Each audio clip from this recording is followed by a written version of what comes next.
Hey guys, my name is Alec Firestone. Today I'm going to be talking about the non-governmental roles in disasters.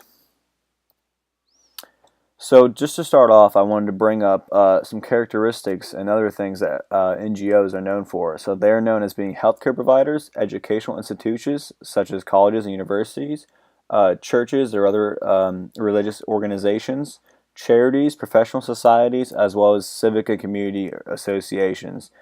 Now, these can also include clubs like social clubs, such as fraternities and sororities, and other standard-setting bodies.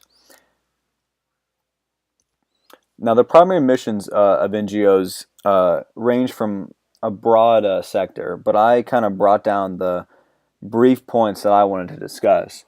So now, while these points are very important, they do not necessarily relate directly to the disaster response. While they can be implemented in the disaster response program, they're not specific to that. So to begin, I want to point out that there's a number of them, but these are the most important.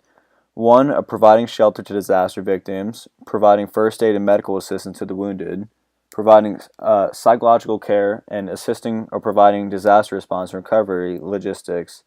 And finally, providing and facilitating food aid. Now, this can occur during a disaster situation when victims might not have shelter or food, and some non-governmental organizations can come in and really supply them and help them out.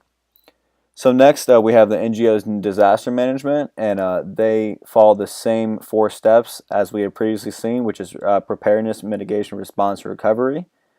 And so, like I said, it just follows the same disaster management plan that we have seen in the previous examples. NGOs' role in disasters. This is pretty much the core slide to this whole PowerPoint, this whole presentation. It's what it's all about. I concluded it to four main points. Now, while there are other ones, as previously mentioned, these are what the four that I found most significant. They reduce crime mortality rate observed among disaster victims, while also reducing and minimizing the incidence of disaster and disability, while stabilizing public health conditions. This is very important in a disaster situation because there's chaos, and they need to reduce the mortality rate and really, just come together and as an organization as a whole and stabilize public health conditions. Now, they also assist in the reconstruction and repair of infrastructure that has been damaged or destroyed, and they protect displaced populations and provide for this safe return once the emergency has passed. Now, this is crucial in a disaster situation because in order to provide shelter and assistance to the victims of these disaster situations, these NGOs need to dig their toes in the ground and really provide repair the infrastructure that has been damaged or destroyed, which obviously, as we've seen in the past examples in this class like Hurricane Hugo and other examples, there's always a significant amount of damage and homes destroyed, and as well as displaced populations, which is significant, and the NGOs need to come together and utilize their resources in order to help this. And finally, I want to wrap things up by mentioning the NGO services. In disaster situations, these non-governmental organizations offer their own independent efforts of local, state, and federal government agencies. Now, this means that they do not have any affiliation with the government agencies, hence non-government organizations. Now, this is very important because they achieve this by gathering resources and information and other assets from private sector investors, and they utilize these resources in order to provide assistance to the needy.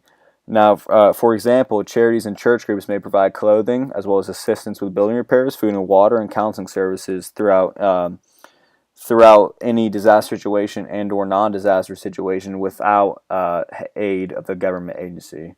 And like I said, this is very important in the non-government organization because that's exactly what it is.